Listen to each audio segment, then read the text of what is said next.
Shalom, mais uma vez, que coisa boa, é um prazer para mim poder compartilhar com você a Torá, a Tanakh, a Escritura Sagrada, até a Brit Hadashah, né, chamado de Novo Testamento, sempre fazendo estudo profundo nos textos originais, no hebraico bíblico, e até nós lançamos mão até do próprio grego, onde foi feita uma tradução da Brit Hadashah, né, ou seja, o Novo Testamento. Nosso objetivo é que você ame a Torá e que você entenda que a Torá ela é uma ordem de Adonai para aquele que o teme, para aquele que o ama. E que não existe nenhuma passagem bíblica que diga que você não tenha que obedecer a Torá. Mas existem ensinamentos teológicos que ensinam isso. Então é uma contradição, eu diria, uma rebelião, uma heresia profunda, né? Então nosso objetivo é que você conheça a Torá, você mesmo chegue a essa conclusão e que ame a Torá e se dedique a ela. A Torá é uma instrução divina. A primeira coisa que tentam te passar é a ideia de que ela é algo pesado, chato, e não é. Outro dia um amigo meu esteve aqui conversando conosco, a gente falando sobre os tantos mandamentos, né? 603 mandamentos, mas são 603 mandamentos divididos em partes que algumas nos competem, outras não. Por exemplo, eu não sou agricultor, então os mandamentos que se relacionam à agricultura não me competem. O sumo sacerdote, sim, ele tinha que ter esse conhecimento pleno da Torá. Mas existem partes, por exemplo, da Torá que são para mulheres, não me compete. São partes que são de homem, para mulher não compete. Existem partes que são para comerciantes que não me competem. Então, a Torá ela tem 603 mandamentos, mas nós dizemos que hoje uma média de 40% da Torá ela é geral, ela é global, né? E mesmo assim, ele é muito simples. A Adonai não nos deu nada pesado para obedecer, senão não teria sentido, né? Nos dá algo que a gente não conseguisse se empenhar em obedecer seria uma coisa ilógica da parte de Adonai. Quando nós não obedecemos a Torá, e isso é também comum nas nossas vidas, eu digo na plenitude da Torá, não se deve à dificuldade dela, mas sim à nossa inclinação para o mal, para o erro. Então nós temos tendência às vezes, e muitas das vezes durante a nossa vida, de tomar decisões erradas, de atitudes erradas que contrariam a Torá, e esse é o pecado, né? E Yohanan, o chamado apóstolo João, ele diz lá, né, na sua carta, a sua primeira carta, no capítulo 3, ele diz assim: o pecado é a transgressão da Torá. Ele define muito bem o que é pecado? Transgressão da Torá. Então, quando Paulo diz que a Torá revelou para mim o meu pecado, né? Ou seja, quando ele diz assim, a Torá revelou, ela fez avultar o pecado. Por quê? Porque ela faz eu conhecer o que é pecado. Então não tem nada de chato, de pesado, mas é uma instrução divina que me transforma dia a dia. E isso é muito interessante. Bom, nos 2 vídeos anteriores nós trabalhamos alguns pontos específicos, né? Que deve o cristão obedecer a Torá? Eu já respondo sim. Não é? Mas eu estou tentando passar isso para você, para que você que seja cristão possa absorver isso de uma maneira bíblica, e não simplesmente alguém dizendo que você tem que obedecer e pronto. Tá? Nós vimos alguns aspectos. Nós vimos lá que Mateus 5,17 diz o quê? O próprio Yeshua, Jesus diz: cuidem, porque eu não vim revogar a Torá, eu vim completá-la. Na sua Bíblia provavelmente está cumpri-la. Mas quando você pega o texto, a palavra hebraica lá, ela diz completá-la, preenchê-la, ou seja, é aquilo que nós chamamos no judaísmo de a Torá do Messias. O Messias não veio anular a Torá, ele veio dar mais corpo ainda à Torá. Então, eu citei em outro momento o quê? Que quando a Torá diz não cometerás adultério, Yeshua vem com a sua Torá e diz: aquele que até no pensamento olhar para uma mulher e a desejar, já cometeu adultério. Ou seja, ele deu um enfoque maior ainda. Se a Torá ela já tinha esse aspecto restritivo nesse mandamento, a Torá do Messias é mais complexa ainda, né? Porque aí ele avulta muito mais o meu pecado. Porque uma coisa eu digo assim: eu não cometi adultério. Aí eu fui lá, olhei para uma mulher. O meu íntimo, a minha alma, o meu espírito sabe que eu fiz algo que é contrário à Torá. A sociedade não vai ver, mas a Adonai vê. Então é muito importante que a gente tenha esse entendimento. A Torá do Messias, ela não é anuladora, revogadora da Torá de Moshe. Ela é preenchedora, ela é completa. Nós vimos também no Salmo 19, que diz assim: a Torá de Adonai é perfeita e restaura a alma. A ideia de que ela é perfeita, algo que é perfeito não pode ser jogado fora. E que ela restaura. O que é restaura? Ela traz de volta a alma para Adonai. Então ela é conciliadora. Ela é formadora de um caráter que Adonai requer de cada um de nós, sejamos judeus ou não judeus. É claro que para o judeu foi muito mais profundo absorver isso, porque ele teve essa revelação da Torá no deserto. Ele foi formado, o povo hebreu foi formado no deserto, foi transformado em um povo, numa nação que virou Israel. E aí, a partir daí, nós temos uma base que é a nossa formação, que é a Torá. Então, não há dificuldade para nós. Aí o cristão ele foi criado de maneira diferente. Eu me refiro ao cristão do quarto século para cá, porque no primeiro século os cristãos também tinham apego à Torá, tinham amor à Torá. No quarto século, com a invenção do cristianismo que Constantino criou, por isso, olha como eu faço esse enfoque. Constantino criou um cristianismo que é diferente do ser cristão do primeiro século. E como ele era anti-judeu, né, ele tinha essa coisa antissemita, ele deu introduções, ele deu um corpo, uma formatura, ele formou uma religião chamada cristianismo, de modo que instigou as pessoas a ter a aversão à Torá, a aversão a tudo que se refere à prática do judaísmo. O judaísmo, ele é a religião de Yeshua. O cristianismo, do quarto século para cá, ele é a religião que fala de Yeshua. Há um diferencial. Tá? Então vamos lá. Nós vimos também que Atos 3, versículo 21, diz que os céus deveriam reter Yeshua, o Messias, até a restauração de todas as coisas. Está lá em Atos. E quando você lê restauração de todas as coisas, você poderia se perguntar: restauração do quê? O que são essas coisas que precisam ser restauradas para que Yeshua venha? Então, só que no texto, mesmo que você use a expressão, na tradução em português, né? Restaurar significa voltar ao que era. Então, quando você ainda restaura um prédio histórico, você vai colocar nele os mesmos tipos de tinta, o mesmo tipo de cerâmica, o mesmo tipo de madeira, o mesmo tipo de desenho. Você não pode mudar essa estrutura, senão você tem aí uma reforma e não uma restauração. E então você poderia entender pelo português o seguinte: eu tenho que restaurar, ou seja, eu tenho que voltar às primeiras práticas. As primeiras práticas era exatamente a prática do povo judeu em relação à Torá. Mas quando você vai olhar também o texto lá no original no hebraico, lembrando que o Novo Testamento ele deriva do aramaico e do hebraico, e aí depois foi traduzido para o grego e depois para os outros idiomas. Quando você vai olhar lá no texto hebraico, ele diz assim: Shuv Kal Hadevarim. O que significa isso? Onde está escrito restaurar todas as coisas, na verdade é retornar a Devarim. Devarim é as palavras de Adonai. Se você pegar o livro Deuteronômio, o título original de Deuteronômio é Devarim. Então o que ele está dizendo assim?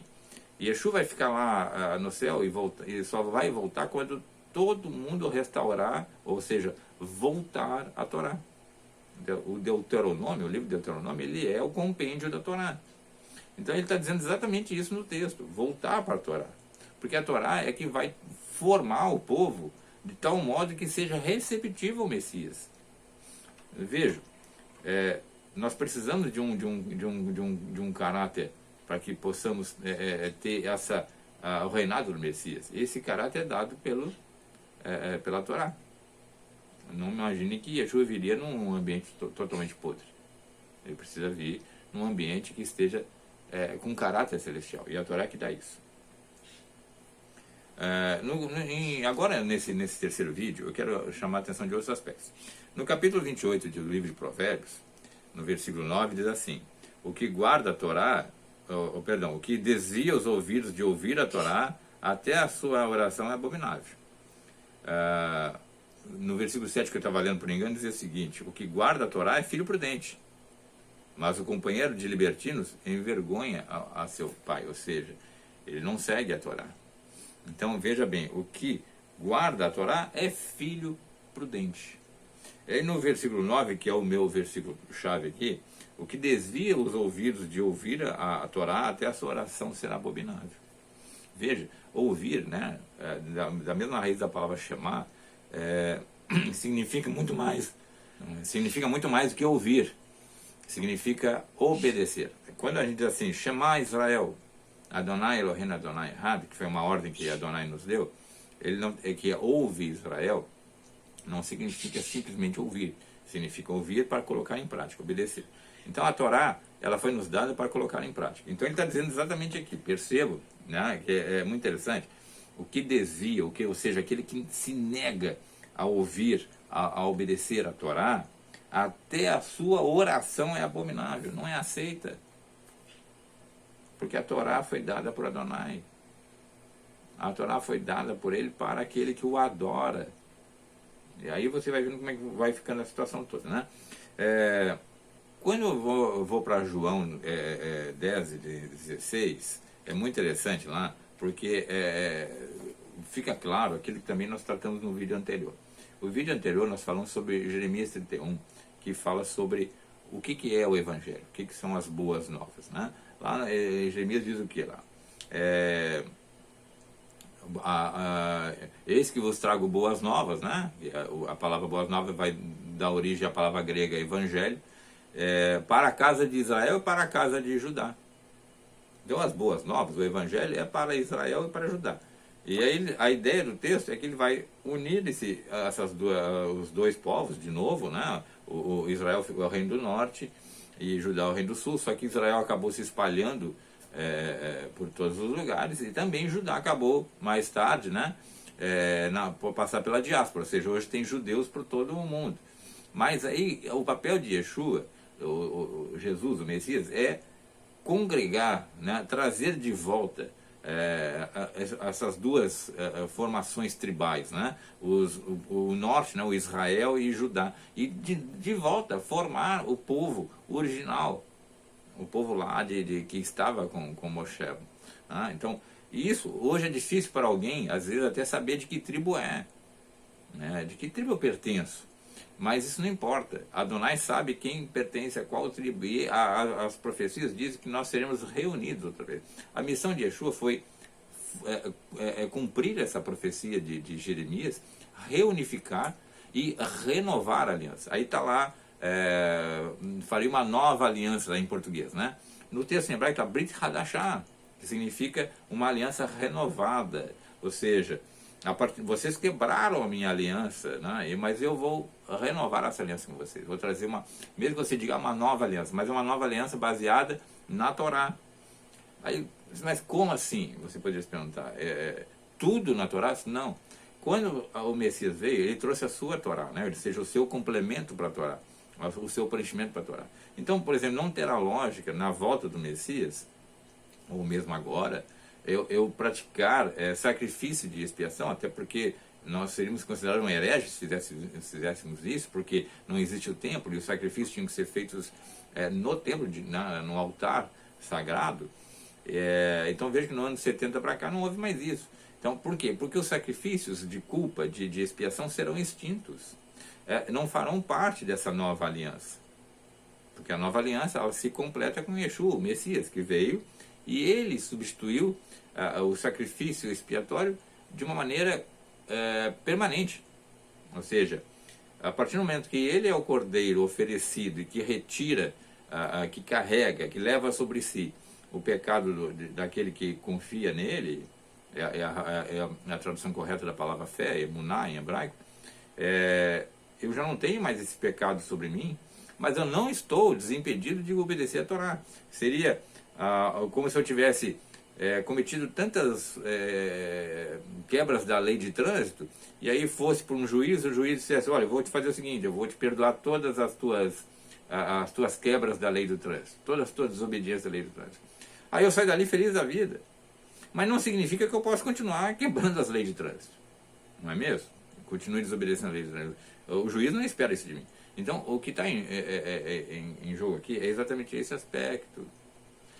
Yeshua me trouxe o perdão, o ato expiatório, mas não me retirou a obrigação do meu caráter celestial, do meu ser celestial. E o meu ser celestial ele só é formado pela Torá. Certo? Vamos ver João 10,16, ele fala exatamente isso, né? Ele cita, né, Yeshua, né, que ele veio para reunir as ovelhas, mas ele também deixa muito claro que ele tem ovelhas no outro aprisco, né? E aí, versículo 16, ainda tem outras ovelhas, não deste aprisco, a mim me convém conduzi-las, e elas ouvirão minha voz, e haverá um rebanho, um pastor. Ela está falando de Israel e Judá, né? Porque naquele momento ele está em Judá, na Judéia.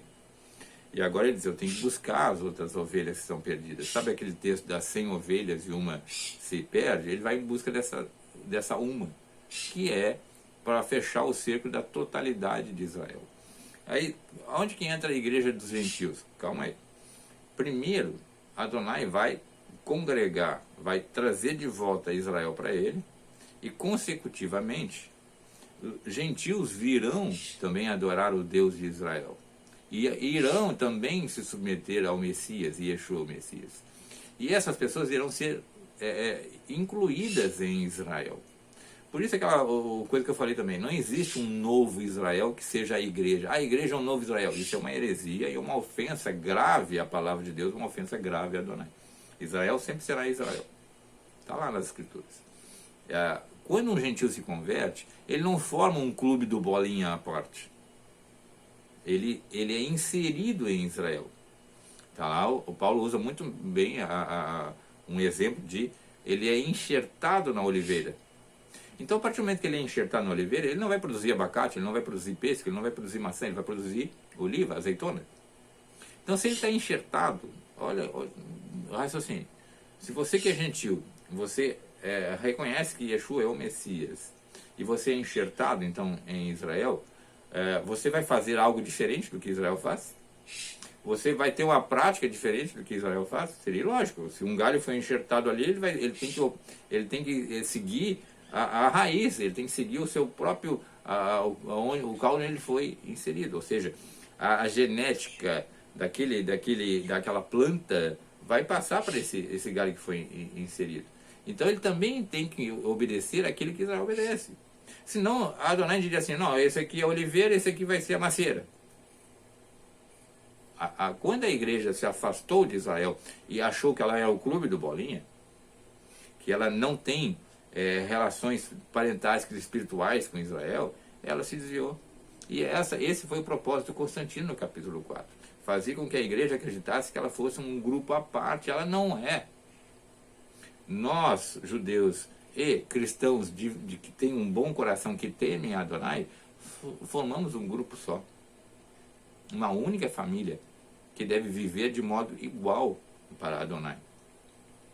E aí nós vamos tendo outros textos. Isaías 56, olha que interessante. Esses dias minha esposa estava mostrando isso para um amigo nosso, sobre como é relevante ter esse conhecimento sobre práticas da Torá. Olha, 56, Isaías 56, versículo 6 a 8. Aos estrangeiros que se chegam a Adonai para o servirem e para amarem o nome de Adonai, sendo deste modo servos seus, sim, todos os que guardam o Shabá, não o profanando e abraçam a minha aliança, olha só, também os levarei ao meu santo monte, os alegrarei na minha casa de oração. Os seus holocaustos, as suas ofertas de olá e seus sacrifícios serão aceitos no meu altar, porque a minha casa será chamada casa de oração para todos os povos. Assim diz Adonai, Deus, que congrega os dispersos de Israel. Ainda congregarei outros, os que já se acham reunidos. Veja o que ele fala assim, ele fala em relação ao estrangeiro. Estrangeiro é o gentil, é o goim. O que ele está falando, o goim? O goim que, olha só, presta bem atenção, aos goins, aos estrangeiros, aos gentios, que se chegam, se voltam para Adonai, para o servirem. A ideia do culto não é essa que você tem aí da igreja. Há todo um serviço cultual, tá? Que é a avodá em hebraico. Sendo deste modo servos, ou seja, passa a ser servos de Adonai, sim. Aí ele diz assim, todos que guardam o Shabá, não profanando, e abraçam a minha aliança. Que aliança? A aliança da Torá. Então, não existe possibilidade do gentil ele ficar guardando o domingo e não guardar o Shabá. Porque isso foi uma mentira que Constantino criou na cabeça desse cristianismo que foi desenvolvido, que nasceu no quarto século. Não tem nada a ver com os cristãos do primeiro século. Então, Adonai está dizendo o seguinte, aquele estrangeiro que se aproxima de mim, eu vou incluir ele sim no meu povo, mas ele tem que guardar o Shabá, ele tem que guardar a minha aliança, ele tem que guardar a minha Hadashah, a minha Brit Hadashah. Tá? Ele diz assim, eu vou aceitar até os sacrifícios dele. Vai ter sacrifícios? Na visão que a gente tem no Talmud, sim, não vai ter o expiatório, o de culpa, porque já foi retirado de nós. Tá? Vão ter as ofertas de ações de graça, as ofertas pacíficas, né? Tudo isso vai ter. Olha, a minha casa será chamada casa de oração para eles também. Porque, o que significa isso? Eles vão ser recebidos no meu templo, e vai virar o terceiro templo, eles vão ser recebidos no meu templo, também como se fossem o povo de Israel, porque eles estarão inseridos em Israel. Então isso é muito sério, gente, muito sério. Atos 15, 14. Vamos ler Atos 15, 14.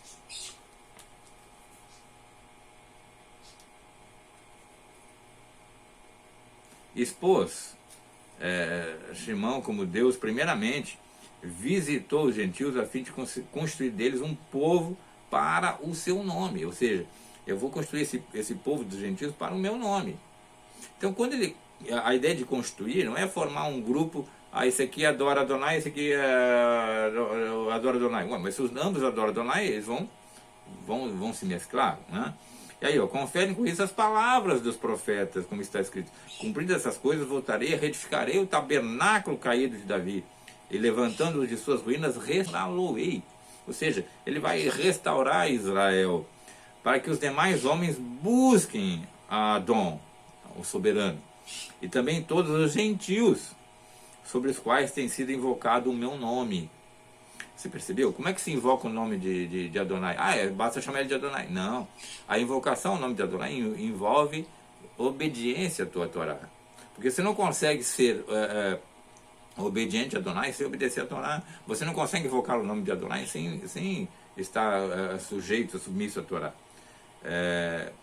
Diz Adon que fez essas coisas conhecidas pelos séculos, desde séculos.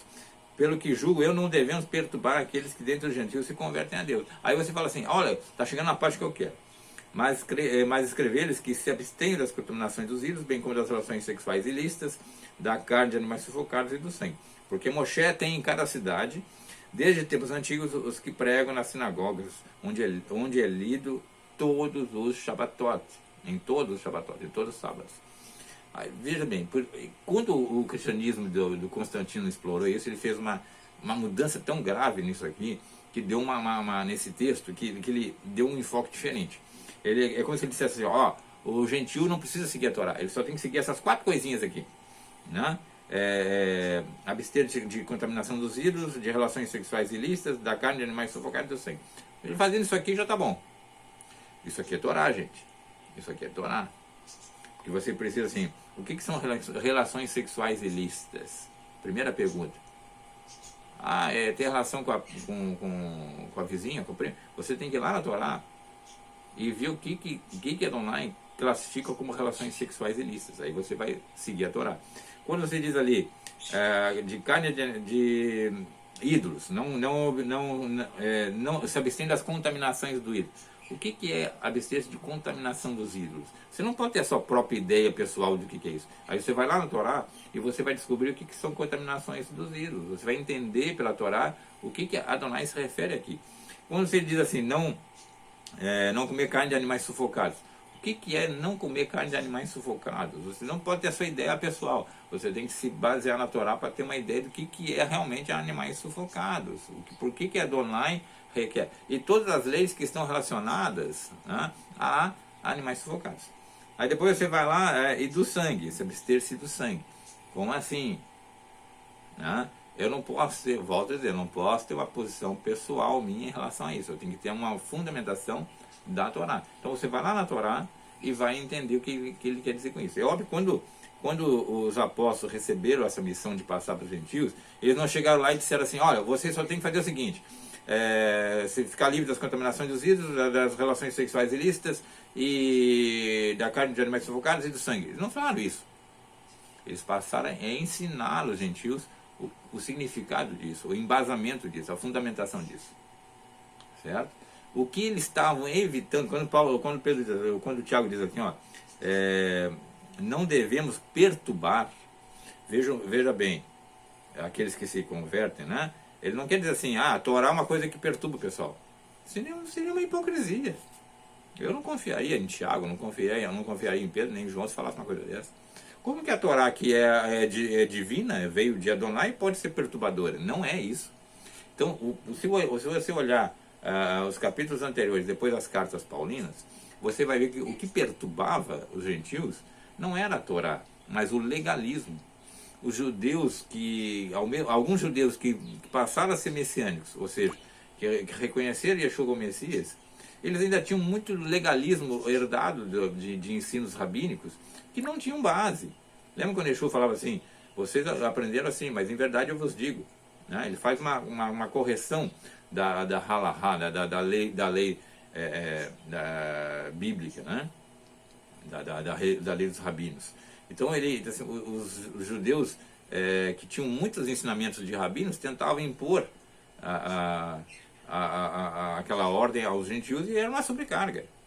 Por exemplo, hoje, no Shabá, existem muitos rabinos que não apertam o botão do elevador porque consideram acender fogo. Isso é uma halahá. Eu devo ou não me submeter a essa legislação de não apertar o botão do elevador no dia de Shabá? Então vejam que quando Yeshua foi lá e curou pessoas no dia de Shabá, ele deu o exemplo de que o Shabá pode ser quebrado sim para a manutenção da vida, a preservação da vida. Então ele tirou aquele peso legalista. Então o que eles estão falando ali, tanto os judeus messiânicos que eram legalistas, como os judeus não messiânicos eram legalistas, eles estavam tentando impor aos gentios que se convertiam ao Messias, um legalismo. E aí tanto esse concílio como Paulo disse, não, legalismo não. É o que é traduzido como debaixo da lei. Você vê lá várias vezes debaixo, não estão debaixo da lei, debaixo da lei. Debaixo da lei significa inferior à Torá. Ou seja, que não tem o poder da Torá, que não tem a legalidade da Torá, a veracidade da Torá, a autenticidade da Torá. Por isso que é debaixo da lei. Tá? Quando alguém é fora da lei, o que é um fora da lei? Aquele que não está na lei. Certo? É desobediente à lei. Tá? Então é muito importante que a gente já vendo isso. Salmo 7,8. Vamos lá, Salmo 7,8. Versículo 8. Adonai julga os povos, julga-me Adonai, segundo a minha retidão e segundo a integridade que há em mim, diz o texto de Terrilim, de Salmo, né? Ele diz aqui, no hebraico, né? Vou mostrar para você, o Adonai julga os povos, aí ele diz assim, julga-me Adonai, segundo a minha retidão e segundo a integridade que há em mim. O texto hebraico fala segundo a justiça. Tá? Veja bem, a justiça. O que é justiça, então? Se ele está dizendo assim, né? Davi está dizendo para Adonai, julga-me segundo a minha justiça, não é a justiça própria, porque ninguém tem justiça própria aos olhos de Adonai. O que ele está dizendo aqui é, julga-me segundo a minha prática daquilo que é justiça. O que é justiça? Nós entendemos que Paulo diz lá em Romanos, né? A Torá ela é boa, santa e justa. O que significa isso? Boa, ela é tof, ou seja, ela é perfeita, maravilhosa. Né? Ela é santa, ela é sagrada, não tem nada de que ela não seja sagrada. Então, se é sagrada, eu devo obedecer. E depois ele diz, ela é justa, ou seja, ela produz justiça. Então, Davi está dizendo o seguinte, julga-me, Adonai, segundo a minha prática da Torá, porque ela é que produz justiça. Ah, mas Yeshua, ele nos perdoou, nos trouxe o perdão, porque nós não alcançaríamos mediante a obediência da Torá, porque nós falhamos em obedecer a Torá. Certo? Então eu tenho necessidade do Messias, porque ele expiou a minha culpa de pecado, de desobediência à Torá, mas eu não estou impedido de obedecer a Torá. São duas coisas diferentes, tá? João 16, 8, 11, aí é Yeshua falando, olha, nós estamos falando de justiça, tá? Olha só o João 16. Estou lendo na Bíblia, traduzida de uso comum do pessoal, eu só ressalvo algumas palavras que são mal traduzidas. João 16, 8 a 11. Quando ele vier, não, o Rua HaKodesh, né, ele está falando sobre a promessa do Espírito Santo. Não é a terceira pessoa da Trindade, mas o poder que vem do alto para santificar, o Espírito que vem do alto, que procede de Adonai, para santificar e cumprir o que está lá em Ezequiel, né? Eu porei neles o meu Espírito, e eles passaram a invocar a mim, e imprimirei neles a minha Torá, está lá em Ezequiel. Ele diz assim, olha, quando ele vier, como vencerá o mundo do pecado, da justiça e do juízo? Então, quando o Espírito de Adonai veio sobre mim, o Rua HaKodesh, o Espírito Santo veio sobre mim, sobre todo aquele que crê, ele produz essas três coisas. Ele me produz um convencimento, ou seja, um conhecimento, um entendimento, e produz em mim uma ação a respeito de convencerá o mundo do pecado. O que é pecado? Aí o próprio João diz lá na Brit Hadashah, no Novo Testamento, pecado é a transgressão da Torá. Então ele está me convencendo de que o pecado é a transgressão da Torá. Então eu tenho que saber a Torá, eu tenho que obedecer a Torá, senão eu estou pecando. Aí ele diz, da justiça. O que é justiça? O que é o sentido da justiça? Justiça é a obediência à Torá. Pois eu só sou considerado justo. Ah, mas quando eu criei em Yeshua, ele me declarou que eu era justo. Maravilhoso, e esse é fato. Agora, a partir do momento que eu sou justo, o que eu tenho, né? Ele me declarou justo. Eu simplesmente posso fazer qualquer coisa agora daqui para frente. Eu posso cair na gandaia, eu posso bagunçar o meu caráter à vontade, porque ele já me declarou justo. Não.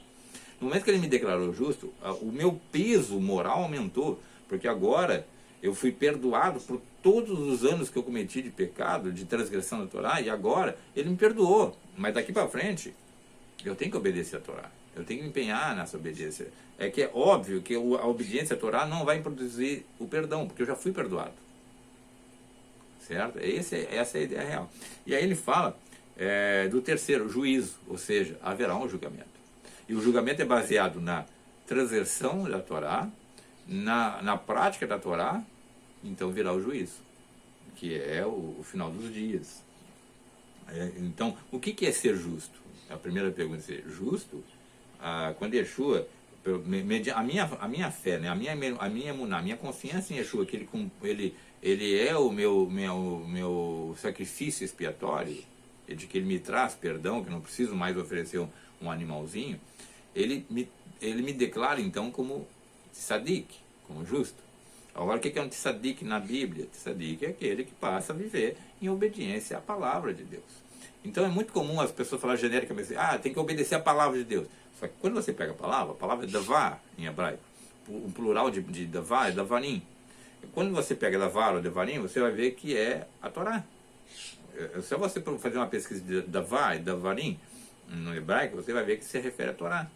Então quando eu sou declarado tzadik, e agora eu tenho que obedecer a palavra, a davar, davarim, eu tenho que então obedecer a Torá. Não existe outra possibilidade, tá, pessoal? Então, o que eu vejo aqui? Há uma necessidade desse entendimento. O gentil, uma vez que ele foi, pela sua fé, pela sua emuná, ele confia que Yeshua, o Messias, é o Messias de Israel, e ele se submete ao Messias de Israel, ele é enxertado então em Israel e passa a viver como um israelita, como um judeu. Não no legalismo, mas na Torá. E a Torá é maravilhosa, eu repito, a Torá é maravilhosa, a gente não tem nada. Estude a Torá e você vai entender que eu estou falando. Então, nesses 3 vídeos eu procurei mostrar a necessidade desse amor à Torá, e de que os gentios, os judeus, não estão livres da obediência a ela, ainda que o Messias, Yeshua, nos tenha trazido a expiação, o perdão. Volto ao exemplo clássico. O juiz nos perdoou de todas as multas que nós tínhamos por transgressão da lei do trânsito, e nós vamos sair ali do fora e vamos desobedecer às leis do trânsito? Impossível, não é?